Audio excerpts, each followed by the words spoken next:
ব্যাপারটা এরকম একটু যদি এভাবে বলি যে কোনো একদিন সকালে সবাই গিয়ে যদি ব্যাংকে তার পুরো টাকা নিজের টাকা আমি তুলে নিতে চাই, ওই ব্যাংক কলাপস করবে। কারণ ব্যাংক প্রতিষ্ঠিত আছে এইটার ভিত্তিতে যে সব লোক তার টাকা তুলে নিতে যাবে না। কত লোক কত টাকা তুলে নেয় তার একটা হিসাব আছে, সেই বাকি টাকা তো রিইনভেস্ট করে, তাই তো? This is banking. ফুয়েলের ক্ষেত্রে একটা সরকার তার প্রতিদিন কি পরিমাণ জ্বালানি, কোন জ্বালানি কতটুকু রাখে, তার একটা স্টোরেজ, তার একটা সাপ্লাই চেইন সে মেনটেন করে।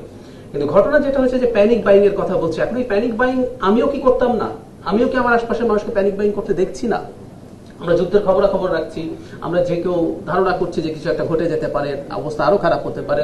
তো শুধু ট্যাঙ্ক ফুল করছি শুধু না, ট্যাঙ্ক ফুল হওয়ার পর কি আমি সেখান থেকে কিছু মজুদও করার চেষ্টা করছি। 200-র বেশি সার্ভিস ও ফিচারে লেনদেনের সব বিকাশ অ্যাপে সম্ভব।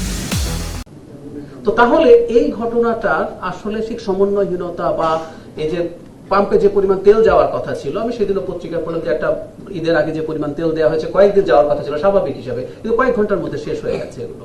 সো এটা আসলে ঠিক সরকারের মিসম্যানেজমেন্টের চাইতে আমাদের এক ধরনের ভীতি এবং অসচেতনতা। আমি মানুষের এই প্যানিককে অসম্মান করছি না, বিশেষ করে যেমন আমি যদি বলি যারা বাইক রাইডার আছেন তাদের তো জীবন জীবিকা এটার উপরে ডিপেন্ড করে। সো এটা আছে, কিন্তু আমাদের যদি সবাই মিলে একসাথে আমরা কনসাস না হই, আসলে এটা হবে না। এটা একটা অপশন অন্যদিকে হতে পারতো যে পথে আমাদের সরকার যায়নি, সেটা হচ্ছে আমরা জেট ফুয়েলের প্রসঙ্গে পরে আসছি, আমরা অভ্যন্তরীণ ভাবে তেলের মূল্য বাড়িয়ে দিতে পারতাম। আমরা কিন্তু এখন অনেক বেশি মূল্যে তেল কিনছি, নতুন যে সাপ্লাই আসবে এগুলোর মূল্য অনেক বেশি হবে। কিন্তু আমরা এখনো পর্যন্ত যেহেতু আমাদের অর্থনীতিতে দীর্ঘদিন ধরে একটা ক্রাইসিস গেছে, আমাদের মানুষের বাইং ক্যাপাসিটি ভালো না, এখন আমরা যদি ইনফ্লেশন অনেক বেড়ে যায়, তেলের মূল্য বাড়ালেই তো আসলে ইনফ্লেশন বেড়ে যাবে। সো সেটাইও যায়নি। সেই কারণে আমরা মনে করি যে মানুষকে একটু সচেতন হতে হবে এবং আমরা মিডিয়ার পক্ষ থেকে এই কাজটা করা উচিত হবে। আর আমরা রেশনিংটা ওই কারণেই করেছি কারণ আমি আসলে যতটুকু সিস্টেম আমার তৈরি হয়েছে সেটা যাতে এনশিওর করা যায়। আর ঈদের আগে যেহেতু আমরা সবাই ঈদ যাত্রা করেছি, সে সময় যদি আমরা এরকম আনলিমিটেড সাপ্লাইটা না রাখতাম, সেটা মানুষের জন্য সংকট তৈরি করতো, সেই কারণে ওই জিনিসটা তুলে দেওয়া হয়েছিল। এখন বাকি পরিস্থিতি আপনাদের কাছে আমাদের একেবারে স্বনির্বন্ধ অনুরোধ যে এই সংকটটা আসলে আমাদের না, এই সংকটটা আমাদের প্রিভিয়াস একটু লম্বা হয়ে গেল। বলি যে ধরুন কাতারই আমাদের মেইন সোর্স থিং এলএনজি, এবং একটু এই প্রসঙ্গে বলে রাখা ভালো কিছুটা, কাতারের এলএনজির যে পরিমাণ ক্ষতি হয়েছে, অ্যারাউন্ড 20% তার প্রোডাকশন ক্ষতিগ্রস্ত হয়েছে, যেটা রেস্টোর হতে 5 ইয়ার্স লাগবে।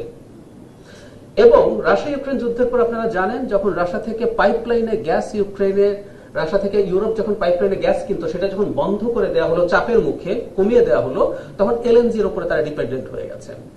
আমরা এখন স্পট মার্কেট থেকে কিনছি, আমরা কাতারের দীর্ঘমেয়াদী যে চুক্তি আছে, সম্ভাবনা আছে আমরা সবগুলো গ্যাস নাও পেতে পারি। তো আমরা চেষ্টা করছি, কিন্তু একটা সংকট বৈশ্বিক কারণে আমাদের উপরে এসে পড়তে পারে। আমরা এই ব্যাপারটা একটু জনগণকে বলতে চাই।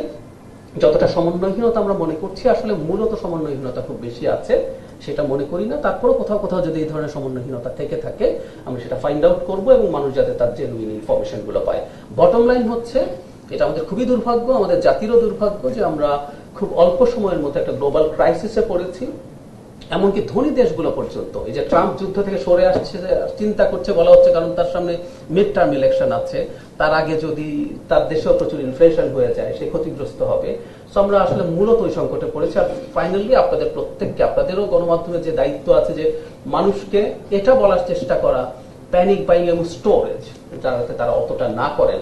আর হ্যাঁ, পাম্প পর্যায়ে হয়তো কেউ কেউ স্টোর করার চেষ্টা করছে, আমাদের সরকার সেগুলো একটু দেখার চিন্তা করছে। এবং আমি পাম্প মালিকদের উদ্দেশ্যে বলতে চাই, তারা তো আসলে স্টোর করার যদি প্রবণতা কারো থাকে, তারা মনে করছেন যে দাম যে কোনো মুহূর্তে বেড়ে যাবে। আমাদের মাননীয় প্রধানমন্ত্রী স্পষ্টভাবে জানিয়েছেন জ্বালানির দাম বাড়ছে না, সুতরাং জ্বালানির দাম যেহেতু বাড়ছে না, এই স্টোর করে রাখার প্রবণতা আসলে তাদের জন্য খুব বেশি বেনিফিশিয়াল হবে না।